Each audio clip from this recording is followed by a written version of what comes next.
Sejam muito bem-vindos, pessoal, a mais um vídeo. Não deu para o Fluminense.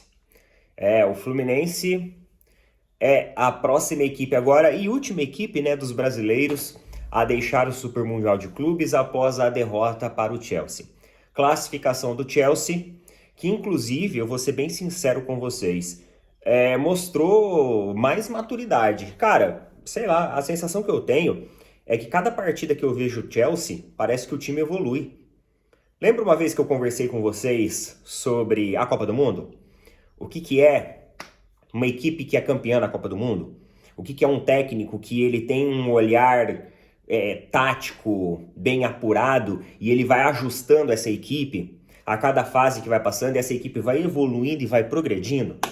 Parece que foi isso que aconteceu com o Chelsea. Só que se a gente observar o Chelsea lá da fase de grupos para agora, obviamente que você tem o advento ali de um novo jogador que acabou sendo contratado e já integrado ao elenco.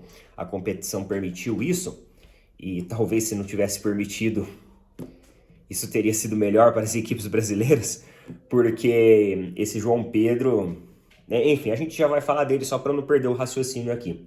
Parece que cada jogo que o Chelsea foi fazendo, ele foi melhorando, né? Ele foi se tornando uma equipe mais dominante, mais atuante. A equipe ela foi progredindo e foi evoluindo ao longo ali do torneio. Principalmente na questão da leitura que fazia dos times.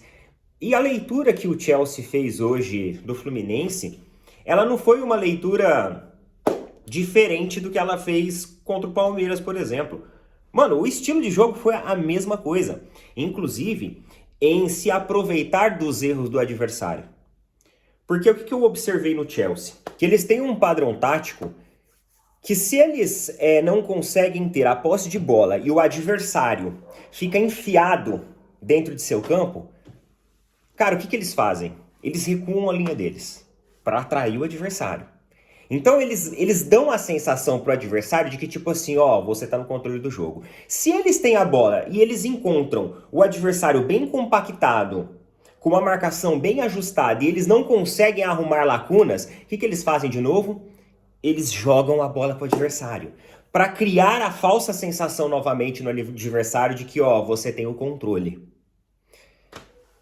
E aí, esse padrão que o Chelsea utilizou contra o Flamengo também, viu? Contra o Flamengo também, mas a gente já vai falar, é que o Flamengo não caiu no jogo deles, no padrão deles. Mas o Palmeiras caiu, o Fluminense caiu, a gente já vai falar sobre isso. Então é muito complicado quando você tem uma equipe que tem velocidade, tem ímpeto físico, tem jogadores jovens e além disso tem essa malícia de entender a postura e a leitura do adversário. E parece que o Chelsea vem fazendo isso muito bem. Eu não sei contra as equipes europeias como será isso, mas contra as equipes, por exemplo, brasileiras, o Chelsea se saiu pelo menos muito bem em quase todas que enfrentou, né? Porque eu acho que foi a única equipe, cara, eu acho que foi a única equipe da Europa que enfrentou os três. Flamengo, Palmeiras e Fluminense. Só deixou de enfrentar o Botafogo. Acho que foi a única equipe da Europa na Copa do Mundo de Clubes que teve essa experiência com os clubes brasileiros. Isso é até importante para a gente entender a filosofia e metodologia da equipe em relação a isso. Outra coisa que eu ia falar para vocês é a respeito do João Pedro, né? Que hoje colocou a lei do ex, não só fazendo um gol, fazendo o segundo gol também. E além disso, o João Pedro quebra aquela falácia, né, de que o jogador precisa de adaptação. Jogador bom, meus amigos, ele se adapta rápido. Não tem esse negócio de subir montanha, não tem esse negócio de, mas ele precisa de um tempo, mas ele está tímido. Não. O jogador que é bom, ele chega e resolve. O João Pedro chegou no jogo contra o Palmeiras, né, foi substituído, não foi titular, entrou no jogo contra o Palmeiras, mudou a dinâmica efetiva da equipe no jogo contra o Palmeiras, conseguiu reerguer e puxar o fôlego ali do Chelsea, né, nas dinâmicas ofensivas, e hoje, basicamente, ele controlou o setor ofensivo e foi um grande finalizador ali do Chelsea, fazendo belos gols, sabendo como sair da marcação e aproveitar o espaço e a oportunidade, né? O primeiro gol ali, o Pedro Neto puxa a marcação, leva a marcação para o outro lado. Uma falha, inclusive, de marcação do Fluminense, que deixou o jogador ter tempo de pensar, dominar, olhar e chutar de uma forma colocada ainda, que não cedesse chance nenhuma para o goleiro defender. E no segundo gol ele fez a mesma coisa também, só que com um marcador ali que ficou ainda mais fácil para ele, né? Chutando uma bola que bate na trave, indefensável também. Então não tem essa falácia de assim, ele tá tímido, ele tem que se adaptar. Não. O jogador, quando ele é bom, ele já apresenta resultado. Talvez ele esteja, às vezes, não apresentando o resultado que se esperava por uma questão técnica, por uma questão tática. Ele tá posicionado da forma incorreta ou algo do tipo. Mas quando ele é posicionado da forma correta e ele é bom, meu amigo, ele tem tudo. E agora vem o nosso review aí sobre o Chelsea enfrentando os 3 brasileiros. Porque o único brasileiro que não caiu na onda do Chelsea foi o Flamengo. Foi o Flamengo. Porque o que aconteceu? O Chelsea, eu falei pra vocês que ele tem essa característica de entregar a bola para o adversário. Quando o Chelsea sai na frente, ele entrega a bola para o adversário. Ele fez isso no jogo contra o Palmeiras. O Chelsea dominou o Palmeiras enquanto tava 0-0. Depois que fez 1-0, eles deixaram o Palmeiras um pouco mais solto para trabalhar no erro do adversário. Hoje, contra o Fluminense, foi a mesma coisa. Eles fizeram um gol e depois deixaram o domínio ali um pouco com o Fluminense, para o Fluminense espaçar um pouco as suas linhas e ir ao ataque. Com o Flamengo, eles fizeram a mesma coisa.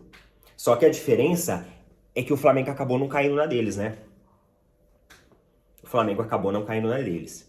E aí o Flamengo aproveitou algumas oportunidades ali também com bola parada e conseguiu, com uma zaga experiente que era formada ali pelo Danilo, uma boa participação também do estreante Jorginho, que estreou muito bem na equipe, e conseguiu fazer com que o Chelsea se tornasse refém deles. Então o feitiço do Chelsea virou contra o feiticeiro, contra o Flamengo. Algumas pessoas vão falar assim, Neto, era outro momento da competição. Tudo bem, pode ser, não tinha o João Pedro ainda. Pode ser que foi outro momento da competição. Mas o que fica agora é aquele negócio, né? Eu até vi uma brincadeira na internet. O troféu de quem venceu do Chelsea, né? O Flamengo ganhou o troféu e eu venci do Chelsea. Enquanto o Fluminense e o Palmeiras perdeu. Brincadeiras à parte, o que aconteceu é que tanto Palmeiras e Fluminense acabou caindo no jogo do Chelsea. E quando eu falo pra vocês que faltou muito pouco pro Palmeiras, é porque realmente faltou muito pouco. O Chelsea ganhou por um placar bem apertado do Palmeiras. E, na verdade, no segundo tempo o Palmeiras melhorou. Só que aí teve aquele gol com aquela falha do Everton, né? Então, lamentavelmente, o saldo que fica é esse. 2 equipes brasileiras eliminadas pelo Chelsea. Eu espero que amanhã o Real avance e que ganhe do Chelsea. E que ganhe. Mas, Neto, pelo menos o Palmeiras foi eliminado pelo campeão. Foda-se. Eu não tô nem aí pra isso. Eu quero que o Chelsea perde na final, seja contra o PSG ou seja contra o Real Madrid. Melhor se for o Real Madrid, porque eu gosto do Real Madrid. Mas qualquer um que levar o Chelsea embora, eu já vou estar feliz. Tá bom? É isso, pessoal. Erros individuais, erros coletivos comprometeram os brasileiros contra a equipe do Chelsea, só que o Flamengo ele teve essa capacidade de ajustar sua marcação e na experiência de alguns jogadores se recuperar. Fluminense não teve essa capacidade hoje e o Palmeiras até conseguiu se recuperar, achar um gol na genialidade ali do Estevão por alguns momentos, só que infelizmente não conseguiu segurar e teve uma falha ali do seu defensor absurda que não deu chances para que o jogo fosse para prorrogação. Tá bom? Coloca nas opiniões aí o que vocês acham a respeito de tudo isso e eu quero as suas opiniões em relação aos 3 jogos contra as equipes brasileiras em relação ao Chelsea. Infelizmente, o Cucurella passou. Tamo junto. Valeu, falou, até mais.